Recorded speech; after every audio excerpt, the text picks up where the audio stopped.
Okay, day's the day. We're gonna get the interiors all done. We're gonna put the car on the ground, get it off the jack stands, get it pushed out, and start putting the engine together. We gotta modify it over from the Magnum, put some LA parts on it, some older Mopar parts on it, and out of a small block.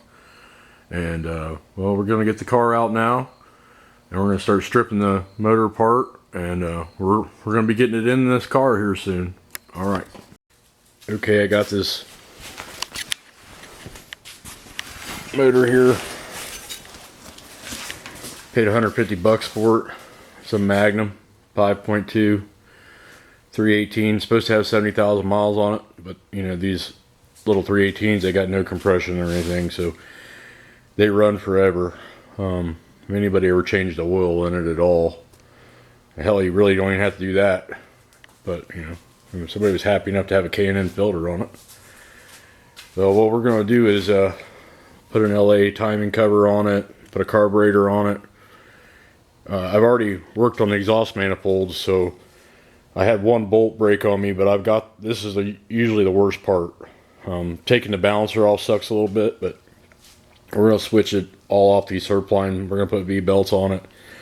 We're going to put a GM alternator, we're going to put a motor plate, but we need to just strip it all down right now.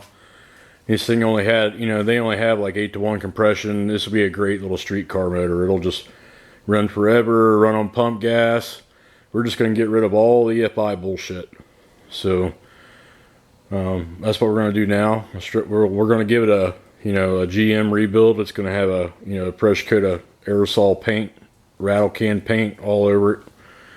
And yep, so we're going to start stripping it down now. Okay, I popped the Surpline belt off. We're going to get rid of all that. We're going to go back to V-belts because that's the way the LA, you know, front timing cover is. The reason why we got to switch this timing cover is the Magnum water pump runs backwards because of the way the Surpline belt goes through. So it all connects. The whole front of this has got to be changed. So I got the water pump off now. And I'm going to start stripping power steering pump. We don't need. We got a manual steering rack. There's a Mustang rack in there. So we're going to pull power steering, throw it away. This Surpline adjuster, don't need it. We don't, the stupid, you know, we're going to put a GM one-wire alternator, so we don't need any external regulation of the voltage. And now this is like 135 amp, but you know, the one I'm going to put in there is 70, and you know, we don't really need 135 amp alternator. So, and we're not going to have an air conditioner. So we'll pull all this stuff off the front. So, and we got to pull, you know, this pulley's got to come off, and then we got to pull the balancer, which sucks. It's not, you know, super bad, but we'll get the balancer off so that we can pull that front timing cover. So this timing cover won't accept the older LA style that'll spin the right direction, so we can have V-belts on the front of this motor. So we're going to strip the pulley off and all this stuff off the front now. All right, I'm bolting this coil off here. We're going to go back to the canister style coil, and we're just going to run you know, a cheap Proform distributor, because you know, this isn't a drag car. We're going to drive around the street. You don't need a $500 MSD distributor. And we're going to do this on a budget. We're going to throw a $100 distributor and a $100 coil in it, and it'll run and start and drive all day long. But next I'll pull that tensioner off. So to get to that third tensioner bolt, I got to pull the dipstick out. 20 bucks. eBay has a chrome shiny dipstick, so we're just going to yank this factory dipstick out and throw it away. Alright, this tensioner's off. And the bearing in this tensioner has ruined a lot of motors because it'll lock up through the Surpline belt. Alternator comes out, you're stuck on the side of the road. Or the water pump, you know, no longer works, and it throws, you know, the bearing in here. This thing sucks. So we're no longer needing this anyway. We're going back to the old school V-belt. You know, I don't have to worry about the air conditioner. Taking the air conditioner off, it's easier to get V-belt lengths than it is to get Surpline belt lengths. and they're cheaper. V-bolts are cheaper. So this is off now, and we're going to keep stripping the front across. Alright, so the whole housing unit, everything, I don't have to unbolt the alternator, AC pump off. The whole unit comes off there, and now we're getting to something. Now I pull the power steering pump off. We're going after this cover here, this timing chain cover. We need to. So we'll have to take the oil pan off and change this out, because the old style that goes the direction that we want won't bolt to here, but the old LA timing cover will bolt on, and it's starting to look like an engine again. So I got to get that pulley off. I got to get that power steering pump off now. Okay, power steering pump's unbolted off. Now the pulley. Okay, I got the pulley off. A little taps in the hammer, take the bolt, pulley pops off, and then I've got all the wiring harness stripped off the top. We're going to leave the distributor in for now. This is just going to, when we drop the new distributor, we're going to be able to get close enough, and we'll be able to drop it in there and not be 180 out. We'll pull this one and put the next, drop the other one in. The key is the same, the slot's the same inside there, so as long as the rotor button's pointing the same when we drop it in, be close enough to start it up for the timing light. And I've got the hose, the pipe that comes to the manifold loose there, so now I can take this manifold all the way off. And we got everything ready to, I'm going to blow, there's always leaves and stuff in here. I'm going to blow this all out with an air gun so it doesn't fall in when I pick the kegger up. We're going to unbolt the kegger. We're going to get the manifolds off, unbolt the kegger now. And first I got to take the valve cover. So I'll take the valve covers off, kegger, we're going to pop the top of this off, and then spin the motor over. The power steering pump's off, pulley's off. I got all the crusty stuff blown off of it now. Got the wiring harness off. So I got to pull this valve cover and this valve cover. And once I get the valve covers off, I can take the bolts out. Now the Magnum bolts go like this, where the LA bolts go like that. So you can't use, you have to buy, the Chinese sell a real cheap one. You can spend thousands of dollars on Magnum intakes if you want, or you can spend $200 on a Chinese one. It'll go on there for a street car and a carburetor. You'll be just fine. It'll, you know, if you go to a good carburetor guy or you buy a new carburetor car's been running for years. I mean, you can, I know they haven't put fuel injection on cars in 20 years, but that's all because of emissions. So we're building a hot rod, so we're gonna put an old you know, juice maker happener on there, and we're gonna get all this off, and you know, I guess it's only $700, you know, because you got 600 in the carburetor and 200 in the intake, and then you just need a regular fuel pump. You don't need a high pressure fuel pump anymore. Just 6-7 psi, and they make an eccentric so you can run the mechanical pump off, but I don't recommend it because it's just barely grabs. The key on it is just like 1/8 of an inch where it grabs the front of this. Guys have said they had problems with them. You can buy a Holly Blue fuel pump or a Chinese knockoff Holly Blue fuel pump, which all the parts interchange on them, you know. So Holly's probably making their pumps over there in China, and the Chinese just suck them off the line. And you know, $65 for the Chinese one. You just, you know. But we're gonna take this off now. Well, I got the intake valve covers and the intake off. It looks like somebody, whoever the last owner was, may have forgot to, you know, add oil to it. So we'll see what the bottom looks like, but it's not too bad. It's not super crusty in here. I've seen them but it looks like it may have been ran dry. But $150, we got a core engine. Bad thing is, these two bolts broke on me when I went to take the intake off. So we got the old welder here. We're gonna cover it up, and you know, these are just through holes, so really it's not big a deal. I can put the intake on and drill and tap them if they break, but I'm hoping we can coerce them out. So what I got is these big old nuts here. We're gonna put these big nuts on and weld them. I don't think I used that one. I didn't realize it was a castle nut, but I'm gonna get 2 of these, put them on there, and put a bunch of heat to it. And I've been spraying it with PB Blaster, and hopefully I can get it to come up out of there. We'll see here in a second. If not, they're going to break off and we're going to drill them. All right, they got the 2 nuts welded on there. Get my blanket put out, so I didn't want any of the metal balls to fly in there from the spatter, so I want the heat to go down in here, so hopefully it'll do that. And I'm going to start spraying it with some PB Blaster here. Alright, I got the broken bolts out and drain the oil out of the oil pan. Alright, we got the motor over and pulling out the pan. We made a little bit of a mess, but we're getting the oil pan off here. Alright, we're going to take the nut off and get the balancer pulled so we can get the timing chain cover off. Alright, we're set up to pull the balancer now. We got the bolt out.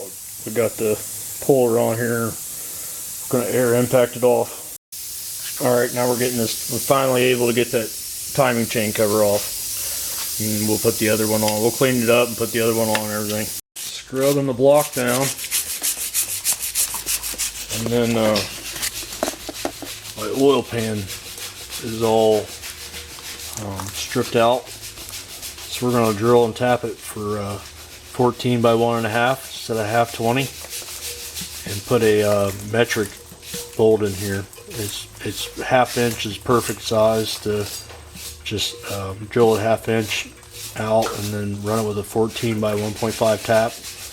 They sell it at, you know, O'Reilly's. Alright, we got the top end all cleaned up and all the gaskets all ready to go back together now, so we're going to start timing chain and then, you know, start putting it back the way we took it apart. Alright, so I got the LA style timing chain. The fuel pump, there's no eccentric in there. The Magnum doesn't come out far enough for a fuel pump eccentric. There's no, you know, you can buy a little piece, but it doesn't work very long. So we just block that off. You can buy that plate off eBay. And then I got an LA style water pump. Now this spins the proper direction for the belts that I'm going to use. You know, the V belt. So there'll be an alternator out here and a pulley, and it'll just be a set of V belts. So we got dual set of gaskets, and this is our motor plate. So we're not gonna use the LA or the Magnum motor plate, you know, motor mounts. We're gonna use this motor plate that we have. And right now we're ready to put the the balancer on, which actually is just a dampener on here because it's a 318, doesn't use any external balancers, so it's actually just a dampener. So we're gonna bolt the dampener back on and then bolt the oil pan on. Alright, so I've taken some light grease and I've greased this area right here just in case when it starts up it won't be dry. So we just greased that area where the seal rides on. Now we're going to put the harmonic balancer on. Alright, we used the air impact and a brass hammer, and you're going to tap it and use the impact, make sure that it seats, and then use the impact to make sure the nut's tight. And now we got the balancer on. So now we're ready. We got the timing chain, got the balancer, we're ready to put the oil pan on. Alright, we got the oil pan bolted on. We use the Magnum gasket. And the trick is, anytime you do these oil pan gaskets, is to put a bead in these 4 corners. You know, silicone to make sure that it doesn't leak out there. And I smeared it. If it's going to leak, it'll be this front edge, because this timing chain in this pan was never actually supposed to use this gasket, right? So, you know, use the Magnum gasket, and then the oil pan, like there was a bead that was put in this corner and that corner over there. So on a car, sometimes you have to use a 70s mid-sump pan, and a 360 you don't have to worry about it because this is the same. But if you use a small block 318 or 340 pan, then you got to cut this part out of this pan and weld it into the mid sump pan, because you have a drag link that comes through here. I guess if you really want to do it the hard way, you could put a hole through here and let the drag link go through and modify the pan that way. But it's easier just to cut this section off and weld it onto a mid sump. But because I'm using a Mustang 2 rack, this rear sump pan is going to work just fine in this car. Alright, I painted this black and then and paint markered all the, you know, the little 90-degree lines and the timing line. And so we don't want that to be black when we're done, and then we want this to be aluminum, and we don't want this face of the fan to be covered up. So we've come in here and taped everything that we need to tape, and we're gonna go ahead and put this in color, and then roll it up. That oil filter's the old oil filter; it'll be junk, so we're just gonna paint it too, and then take it off later. But everything we got everything ready to paint the bottom of the motor here, and we're gonna roll it up, put the old kegger intake on, paint the top. You'll see. All right, so we got it painted, and we've painted the valve covers. They're just sitting on there right now, and the manifold's just sitting on there. We took the old kegger manifold off. We got all the tape off, you know, for everything. I think I got to go buy bolts for the manifold. I think the stock manifold bolts are going to be too long, and I got to press, you know, all the pieces. There's pieces that come with this Chinese manifold. So these are, you know, $200, and this has got to be pressed in with a pair of channel locks, or I mean C-clamps. So all the LA bolt holes, they send these pieces so that you can press them in. So I'm gonna press them in with a pair of channel locks, but right now it's just sitting on there. It's not bolted down. I'll have to get the bolts and I'll have to press these in. But right now we you know, we've painted it all. So I have a set of headers, shorty headers that we're gonna bolt on. Get the headers bolted on each side. And they should be $600 headers, but I found them on Marketplace for $50. So we're all ready to put the shorty headers on. All right, we got the headers bolted on, little shorty headers. So headers are bolted on, and yep. Now it's still the valve covers aren't bolted on yet, and the intake's not bolted on. We got some work to do there, but we got the headers bolted on. We don't have the distributor in yet, but we're getting there. All right, I got the new chrome dipstick beaded in. This is like $23 on eBay. So I got the bolts over here now for the intake manifold. I shoved them through cardboard and painted them all black. So as soon as those dry, we'll be able to put the gaskets on and bolt the intake manifold down. And then the counterbalance spun the distributor on me, so we're going to take the valve cover off and spin it around and take the #1 spark plug out and see the piston come up and the intake valve open. And then we'll drop the new distributor in, or at least know where it's at. We'll get it spun around, you know, not 180 out, with our timing line lined up. So we'll get our yellow timing line there lined up with the pointer for 0, and we'll know that we're not 180 out for dropping the distributor in. We're getting really close now. I bought studs and header bolts, but all the header bolts worked. And yeah, we're getting there. Alright, waiting for paint to dry right now. Alright, we're going to bolt this intake down, pull it off, put the gaskets on. We're ready to go, and then after the intake, we'll be able to spin the motor around and get the distributor in. Alright, I got the intake manifold bolted down. and I put the fan and the pulleys on, but because of that aluminum motor plate, I'm gonna have to make and get longer bolts. I'll have to make a spacer to go behind that crank pulley, get it out here, and after I machine that piece to get it out, I just got to make out of the plate, space it out there. After I get past that, then I can start making the alternator mount. Getting closer, but you know, one thing at a time. So I'm gonna be making that spacer next. All right, so I got the crank pulley off, and I've marked all the holes in the inside, and this plate is the thickness of that motor plate there. So I need to make a spacer to spacer this pulley out where the other pulley is. So that's what we're doing right now, and we'll get this bolt on. Alright, I drilled the center out with a hole saw.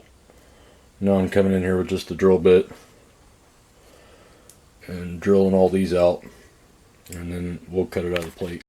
Alright, we're going to cut this out with the bandsaw, and it's just going to be a rough cut, and we'll chuck it up in the lathe and turn it that way. So we're going to cut this chunk out of this plate. I left it on the plate so I could drill the holes real easy. Okay, I got it all whacked out there with the saw, and got chucked up here on this little lathe I got, and we're going to turn the outside down to be, you know, I chucked up in here in the center, so I turn the outside down to match the center, and then maybe take a grinder and bevel a little bit, and we'll have our spacer made to get the pulleys match. Okay, the spacer's done now. It's turned down. I'm gonna, you know, I need to get longer bolts and bolt that crank pulley on. Alright, so we got the spacer in, and now grade 8 bolts, and now the pulleys are aligned. So what we're going to do now is, I got this bracket here I bought off eBay for a Chevrolet alternator, and drilled a couple holes in the motor plate. I'm going to make a second mount to go on the backside so I can put a bolt through, and we're going to spacer that alternator out now. So I'm going to make this second mount plate now. Okay, so I've transferred this out into the second. I'm going to make the back mount that's going to go with this, and I'm going to get it cut out now and made. Alright, I clamped the two pieces together and drilled it. Now I'm going to take that over to the belt sander and shape it out. Alright, I've taken the all thread and I've spaced it out. I actually had to half a nut and get it to where when I take a straight edge here, put it across the pulley, that it lines up. As you notice, that edge is thinner than this edge. So when I put the straight edge across both these edges, this one and that one down there, I come to where now I got it lined up. So I'm going to go, I've already on the lathe spun down. This bolt's going to tighten. You know, normally it tightens from the front, but there's no reason, this is threaded, there's no reason I can't run it from the backside, and I've made this spacer here, so it allows me to, I got a washer on it, allows me to do the adjustment up and down, and then that actually makes it better by putting the bracket on the backside, because now that bolt head is not in the way of that belt spinning. So you can see how it's going to go flow across there. But now that bolt head's back behind, and I got the 2 brackets that I got. So now I'm going to go over to the lathe and make this spacer. Alright, this aluminum section actually came with that kit. It was $25 on eBay. And so I've spun this down and turned it to the size I need for the spacer for that bolt. And we're going to take it out and then go put it in. It's a chunk of aluminum, so I'm not going to have to worry about it.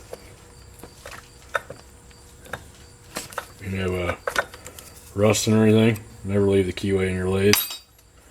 And so we'll take this out, and that's going to be our little piece of swarth on the inside there. It's going to be our spacer. Alright, I've welded a tube across the 2 mounting locations. So this piece is all one thing now. And I'll come in now and take it apart and paint it, grind it a little bit, and then change these mock-up bolts I used out for stainless lock washers and put it all back together. But now that makes it a little bit more rigid. They're not 2 separate things. They're welded together. Nobody will ever see that, but it will help this work better. So now that I got it actually the spacing right. So alright, I'm gonna take it apart and do that now. Alright, I got that bolted back on. Lock nuts on the back side and the rear. So we're ready to put the alternator on. Alright, so that's the alternator mount. Now these GM, it's 60-70 amps. These GM 1-wire alternators, I run 1 wire to it. It gives me plenty of current.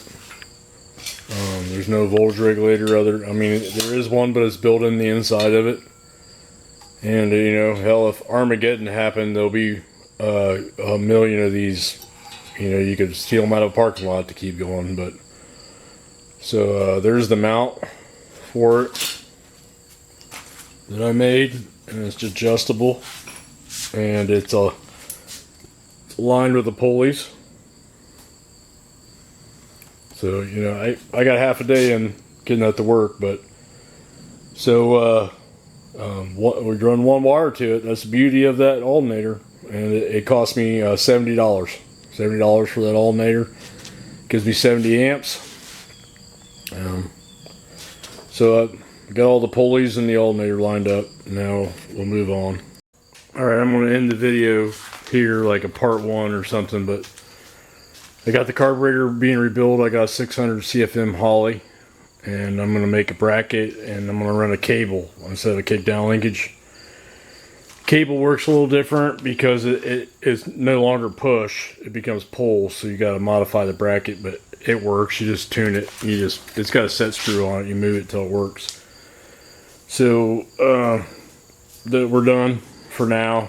I forgot to order this thermostat housing, so it's coming. $20. So we've got thermostat housing coming. The valve covers aren't bolted down because the distributor isn't in yet. So we'll scoot it around, put the valve covers on. But I got a 904 transmission here, just a 3-speed. It's got an 18 to 200 stall converter in it. And I got the converter, and we're just going to use the flex plate for the 318 because the 318 is internally balanced. So basically I can use any flex plate. I can use either the Magnum flex plate or this one. I got new converter bolts. We're going to bolt this 3-speed 904 with the 2000 stall converter. It's actually 18 to 20. It's the stock stall converter.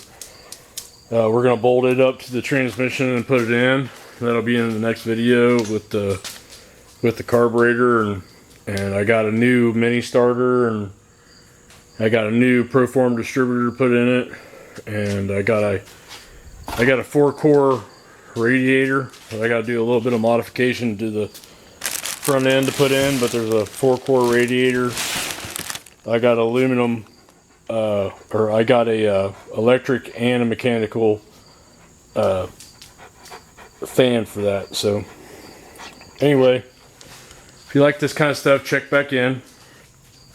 We're gonna put it in there and Dad's old hot rod and drive it around on the street. So, all right, have a nice day.